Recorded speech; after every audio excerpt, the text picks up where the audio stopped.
and welcome to Shattering Myths. I am your host, Yahowah. Each weekday morning here on GCN, we strive to expose the destructive and deadly myths that are associated with religion, politics, patriotism, the media, military, and economic schemes. Instead of merely presenting the news, our mission here is to help understand what is occurring behind the headlines and also keeping an eye to how these things will shape our world over the next 10 years. During our second hour, we engage God on His terms by way of His covenant and through His Torah, enabling everyone who is desirous of doing so with replacing their religion with reason so that they can engage in a meaningful relationship. Our number for those who would like to participate in this discussion over the next 2 hours is 877-300-7645.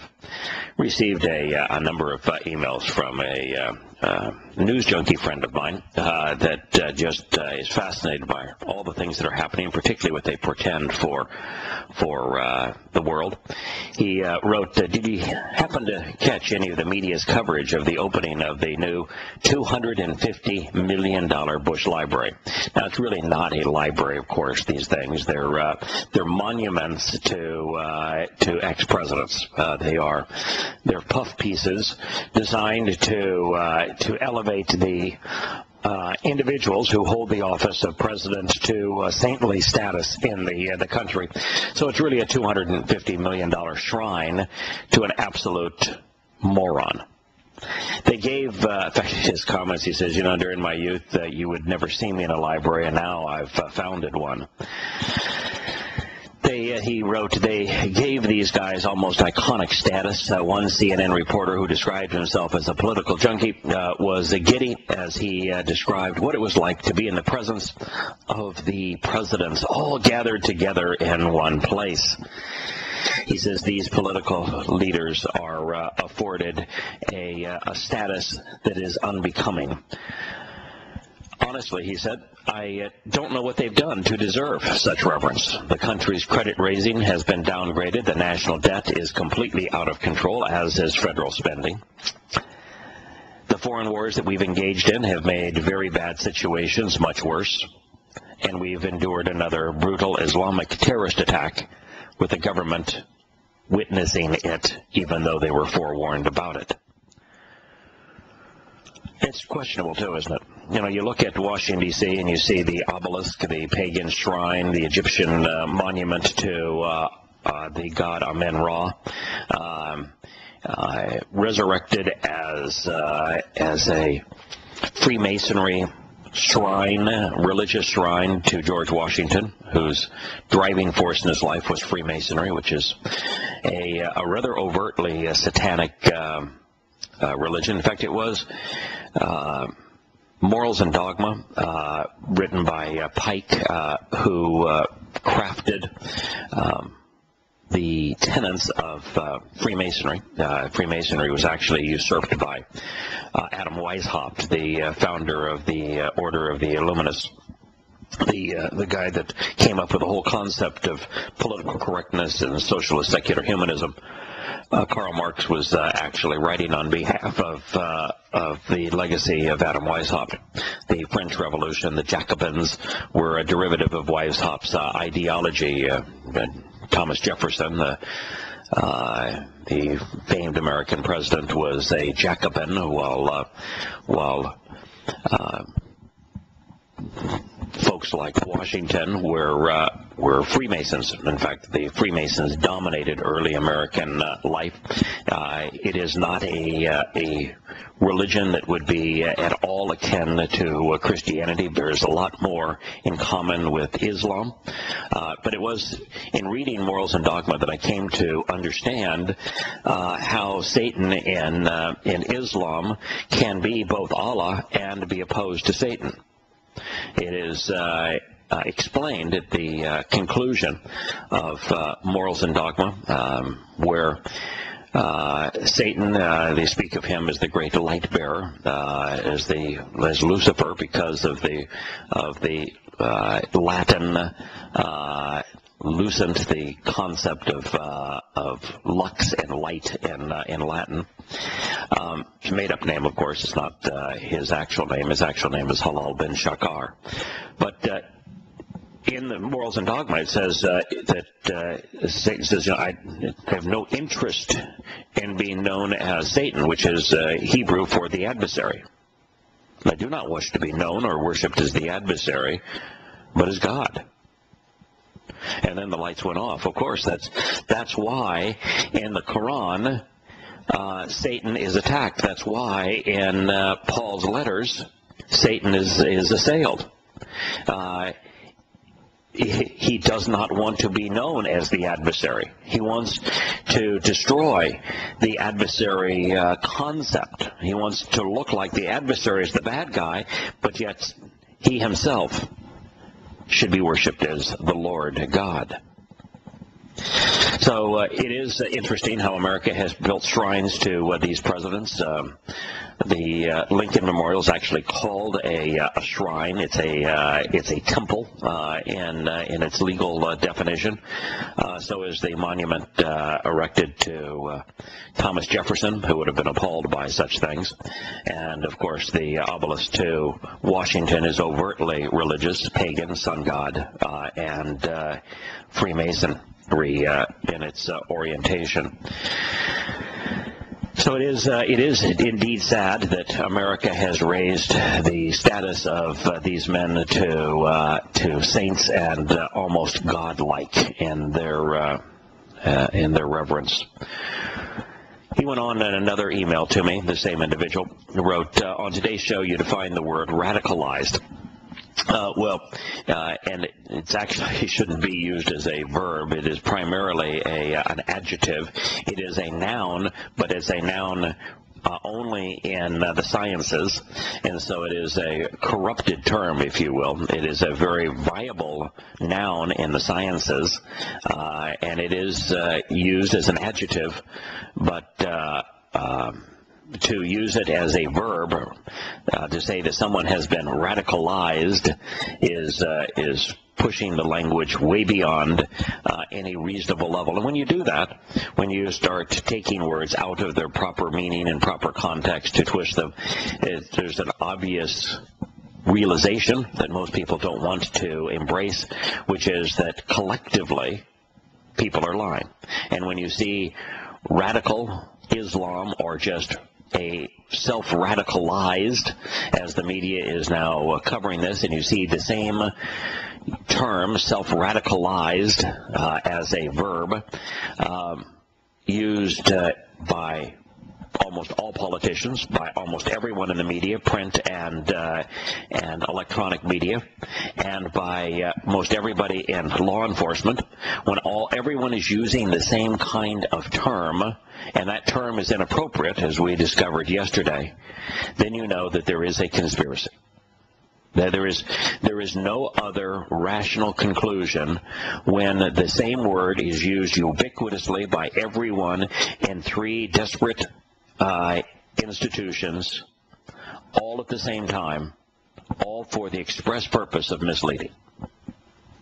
That is absolute proof of a conspiracy. Now, how far you want to take that is your choice, but we are all being lied to by our government, by our media, and by those who are tasked with enforcing America's laws. According to many reports, and this friend of mine wrote, they are also desperately searching for Mishnah. They're just absolutely desperate to find out who radicalized these brothers, because right now all they're left with is self-radicalization. So this mysterious radicalizer, whose existence has been corroborated now by the mother. Now that's really funny, corroborated by the mother. She believes, of course, all this was staged, claiming that she definitely recognized the naked body of a person that the police apprehended and put into a car in the immediate aftermath of the bombing. It is all so bizarre.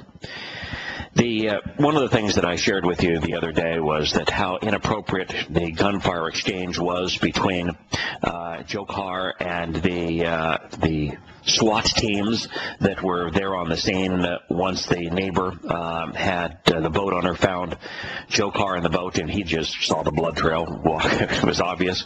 Walked up to the boat, saw the tarp had been cut, saw the blood trail, looked inside, and there was this guy virtually comatose in pain in the boat, having lost so much blood. And so the at orders from the highest level had to be from all the way to President Obama's cabinet. The decision was made that we don't want to take this guy alive. Let's see what happens after we fire several hundred rounds of automatic weaponry into the boat. And that's what they did. So that long 3-minute ordeal of rapid fire, and you can see the muzzle blasts out of the guns. All of that was in one direction. Joe Carr didn't even have a weapon in the boat. All of this bravery, we're talking about all the brave men that apprehended him.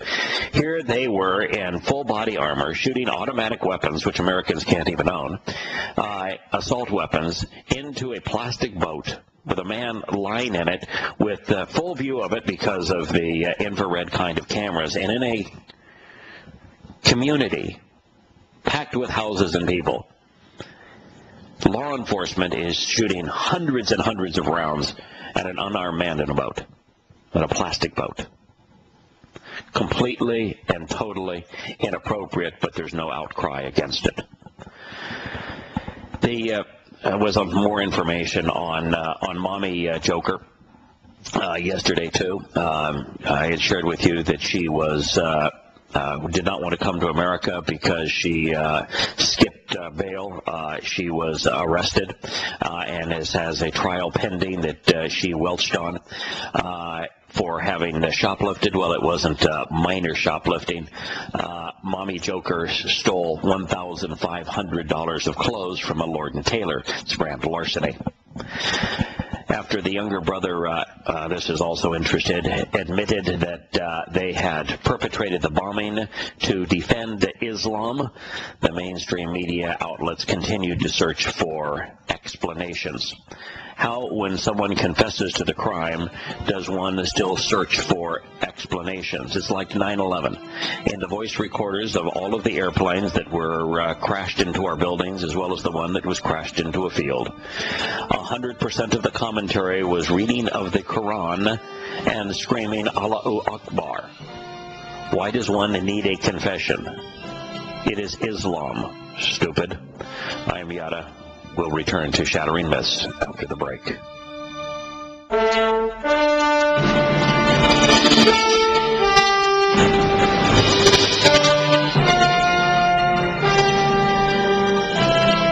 Hello, welcome back to Shattering Myths. We were speaking about Mommy Tamerlane, Mommy Joker, one of the most repulsive people on the planet. It's easy to see how the boys became fundamentalist Muslims, how they became welfare cheats, how they became thieves, how they became drug dealers, how they became mass murderers. They got it from their mother. It was not in their genes, it was in the mother's religion. She spoke about, as did the uncle, an Armenian man called Mishnah, who became a family friend, mind you, a family friend. That means that Mommy Bomber and Daddy Bomber were also embraced this fellow Mishnah back in 2007, when they were all one jolly family here in the United States as welfare cheats.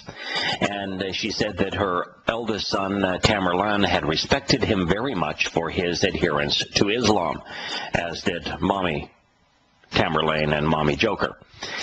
Respected him very much for his adherence to Islam. So even if you were to find this Mishnah, and let's just pretend for a moment that he is the 1 in a million Armenians that decided to convert to Islam, is it Mishnah's fault or is it Islam's fault? I know that's a tough question, but it doesn't seem like anybody in the media or in politics can answer it. She denied that her son, however, had been radicalized after his 6-month visit to Dagestan last year, saying that she saw no changes in him on his return.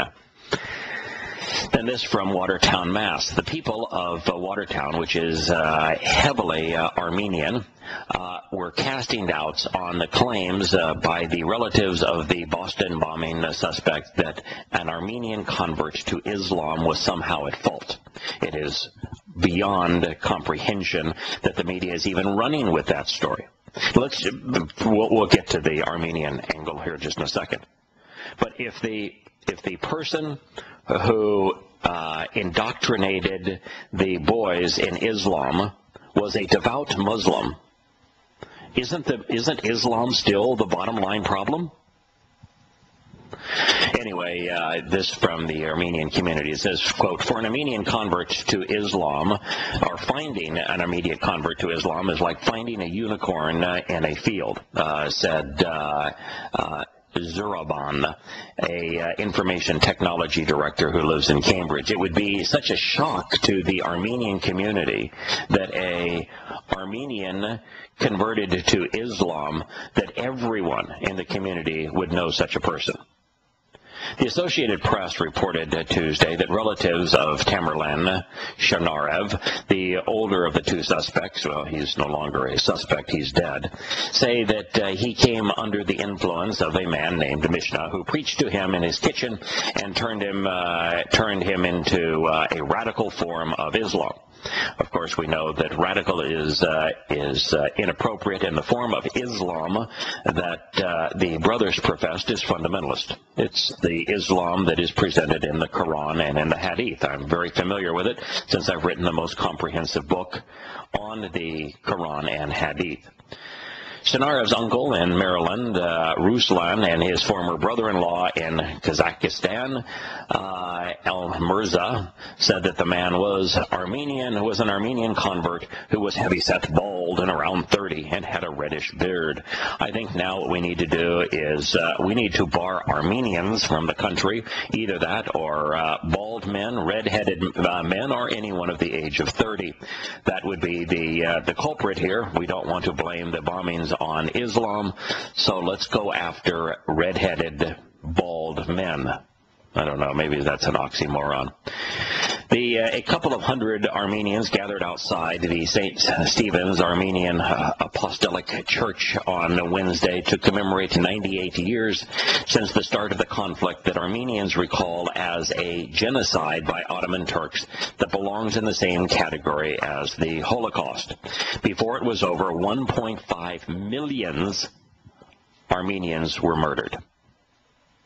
1.5 million was a little more than half of the population of Armenia that was killed at one time. If the math's not really good, 98 years ago means that this occurred in the immediate aftermath of World War I.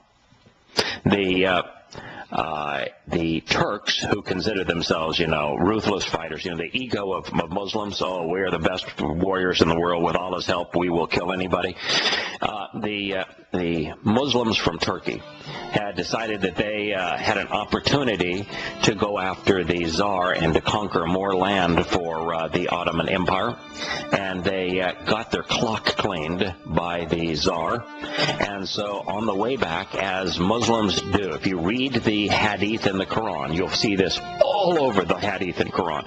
Every time Muhammad's men took a licking, they found a patsy to abuse. That's what happened with the Armenians. We'll talk about it in a moment.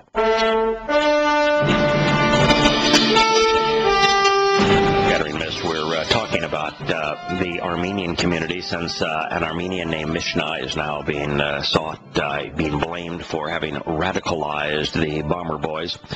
The reason that is so unlikely, it's not impossible, but certainly unlikely, is that one of the world's most egregious genocides that took place actually was a precursor and a model that Hitler followed based upon insights he received from the Grand Mufti of Jerusalem, Mohammed Husseini, who was actually a participant in the genocide in Turkey. That the Armenians the Turks got manhandled by the Tsar's troops. And on the way back, just as it had occurred on 4 occasions with Muhammad, Muhammad's goons lost 4 battles. There were 4 times when they weren't able to confiscate booty and satiate their bloodlust. And on each of the 4 times, the Quran and Hadith depict the first Muslims raiding defenseless Jewish communities, one by one, robbing them of their possessions, killing the men, raping the women, selling the children into slavery. The exact same thing happened some 1,300 years later when the Ottoman Turks, Muslims, lost their battle. It's their mindset, the ego that goes along with being a Muslim is commiserate with Satan's ego. And so they were all distraught, having lost the battle. On the way back through eastern Turkey, northeastern Turkey, to their homes, they were given the authorization to take out their bloodlust and their covetousness on Armenians, and they savaged them. They murdered the men. They raped the women. They forced the children into long marches. They killed half the population. It was one of the most reprehensible acts in human history. Of course, if you even want to talk about it, Turkey will say, we'll have no diplomatic ties with you, and will curse and scream and holler and all sorts of things. You want to talk about it, but that's the truth. And so for an Armenian to convert to Islam, you have to be especially stupid. Well, this Armenian in Watertown, Massachusetts, says that goes on to say that our identity and faith are so intertwined to our traditions that we don't distinguish between one and the other. Yeah, he said, and that's true in so many communities. It's one of the reasons people are so lost. Their identity and their religion are intertwined. It is true with the Armenians. Over the centuries, as Islam became dominant in the region, Armenians suffered several massacres, but even in the face of extinction, we did not convert. To Chris Hadjian, 39, a financial analyst from Waltham, the Mishnah story sounded like a fabrication. It's a little suspicious with all of the conspiracy theories they've come up with, Hadjian said, referring to reports that the Sarner's mother said that her sons were set up by the FBI and that 9/11 was an attack by the U.S. government on its own people, and now they're looking to blame someone else. Moving on to another aspect of this story, we now know that not only was the FBI tipped off by the Russians, but so was the CIA, and that they did not communicate with one another, and that now they're all up in arms trying to figure out, okay, what really happened when Tamerlan went to the Chechenian region. He went to Dagestan to help his father upgrade his apartment. Back a year or so ago, and thus far there is nothing that seems to have come out of that. And let's just say that they find that Shanarev Tamerlane had a long chat with a fundamentalist Islamist while he was visiting Dagestan. How would that affect the reality that he conducted the bombing because he was trying to advance the cause of Allah, that he was fighting in the cause of Allah? The fact that he found a sympathetic individual there would be irrelevant. You know, there is this tendency of American journalists to try to present Islamic terrorists as being justified. They do it all the time with Hamas and the PLO and the mythical land of Palestine, where they say, you know, they're just fighting for their survival, and because the Jews are oppressing them and are occupying their lands. In the case of Russia, it's true that Russia, unlike Israel, Israel is a brute, and Russia is not going to give up its control over the Caucasus region because of the oil and gas reserves that are in the Caspian Sea and the need to run the pipelines through Chechnya. And so they're not going to give up Chechnya. It's all about wealth and the new world currency being oil. The same reason is why the Russians invaded Georgia when the Georgian Republic wanted independence, got independence, and then became a slave state again of Russia. The Muslim population, of course, wants the country ruled by Islamic law. And so they have become the most savage terrorists in the world for that cause. It would be impossible to find more savage, more immoral, more violent people than the Chechenian Muslims. They're the worst of a bad lot. They are involved right now in the Syrian rebellion, and they're probably the most savage there as well. But when you look at the terrorist plots that have been perpetrated in hospitals and at schools and at theaters by the Chechenian Muslims, they are right down to the core, the most savage and immoral perpetrated in the world today. So that's the kind of the background of all of this. And then, so you're turning to Washington. He says, the disclosure of a second warning from the Russians raised concerns of whether the CIA and FBI had failed to share information. They failed to do their job. Here the FBI says, we interviewed Shanarev following the first trip, and we found absolutely no serious threat. Why? Because in the training materials for FBI agents, there is every mention of Islam was redacted first by the George W. Bush administration and then remained off limits in the Obama administration. So there is no reference to Islam. So the fact that Islam was the motivation for the attack and the training materials for the FBI remove any reference to Islam, they didn't find any reason to be concerned. It's like saying that gasoline can be used to run your car, and if you don't have gasoline, your car won't run. So on the manual for the car, let's remove all reference to gasoline.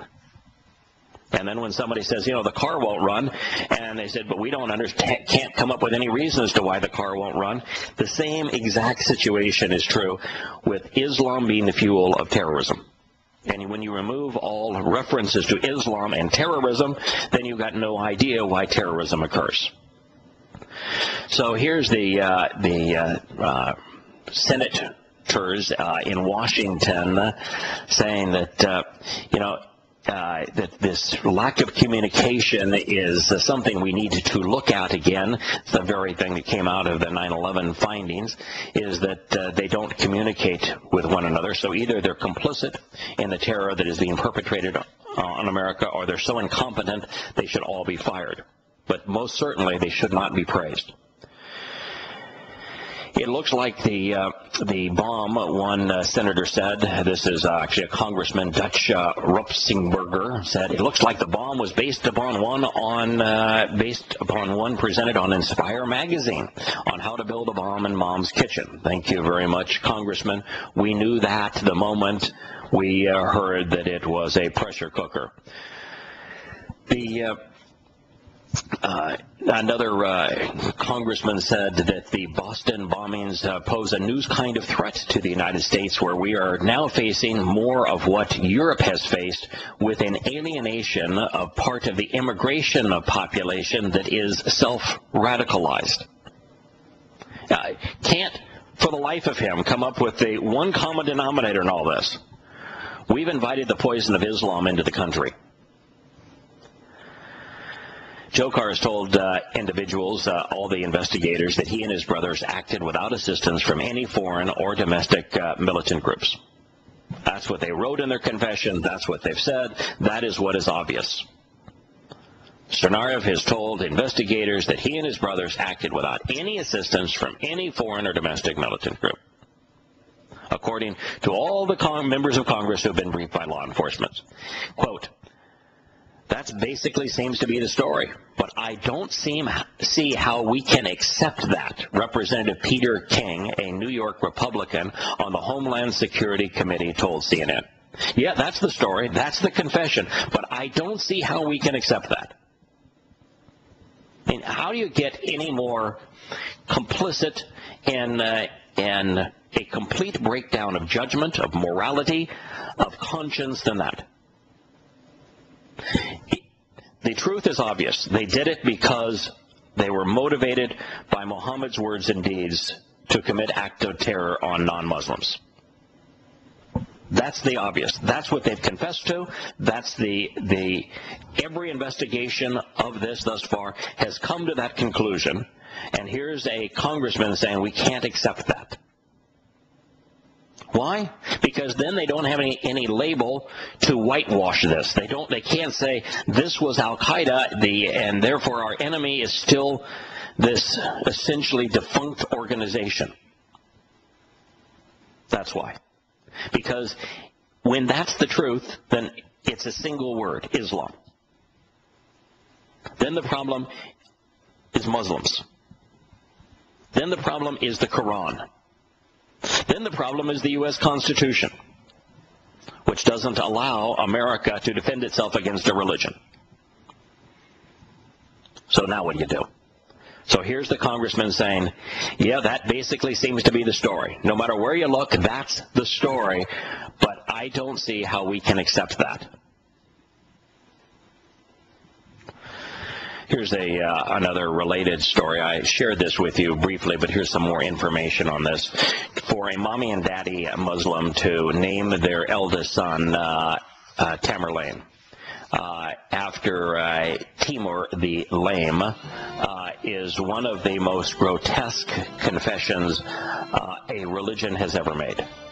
To think that this man is someone whose legacy should be immortalized in your son's name tells you just how warped the religion of Islam is. And we will return to the story of Timur the Lame when Shattering Myths returns in a moment.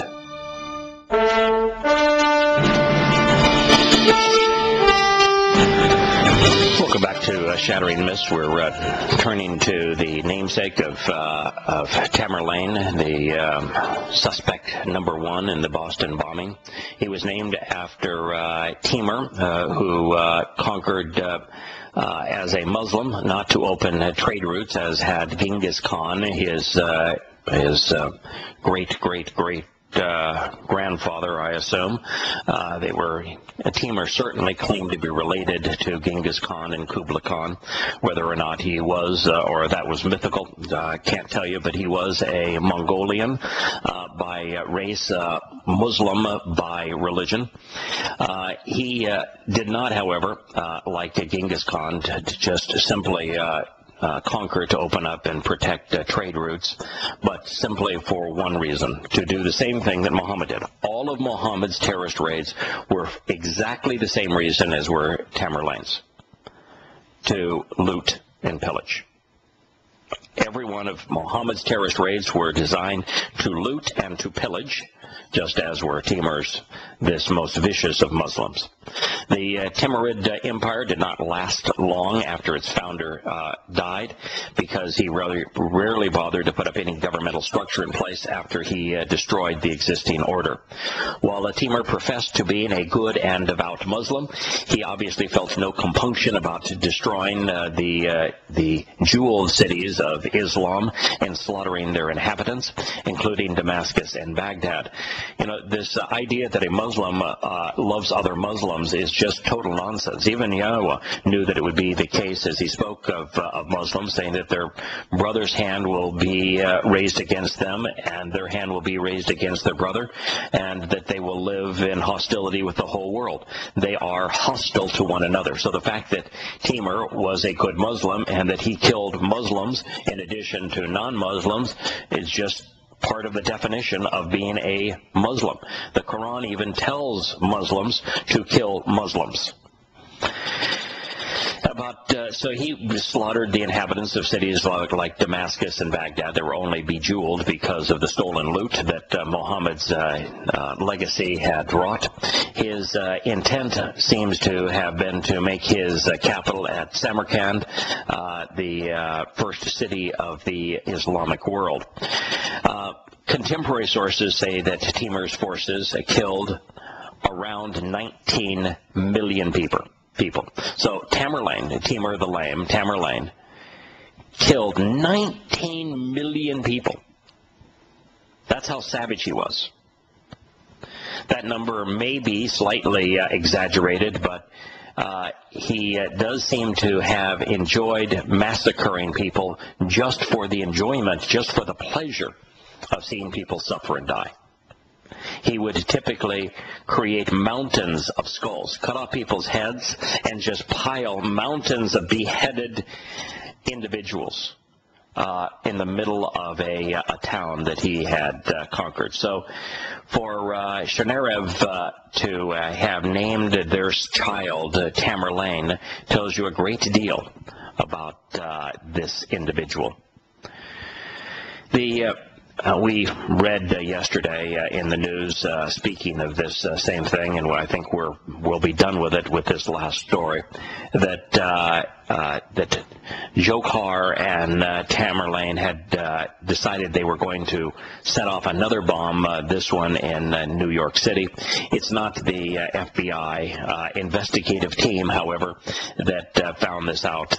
They referenced this when they kidnapped carjacked the car, and were bragging about this. It's interesting that the reason that police found them is because the guy whose car they carjacked managed to escape. So here's these, armed to the teeth Muslim terrorist, one unarmed guy in a car. He manages to escape, and he calls the police and say, here I am. These guys have confessed to the crime. They've bragged to me that they did it, and they're at this 7-Eleven. Go after them. That's how the police were tipped off. That's how the police came to know that they were going to bomb in New York. One of the reasons that we are so lost, I mentioned this story in passing, but the Royal Canadian Mounted Police say that they have spoiled an al-Qaeda plot that was sponsored and financed by al-Qaeda in Iran to derail trains in eastern Canada, trains between Toronto and New York City. And he says that the plot was inspired and financed and conducted specifically by al-Qaeda in Iran. And he says, when I speak about supported, I mean al-Qaeda in Iran directed the plot, and they provided it with guidance.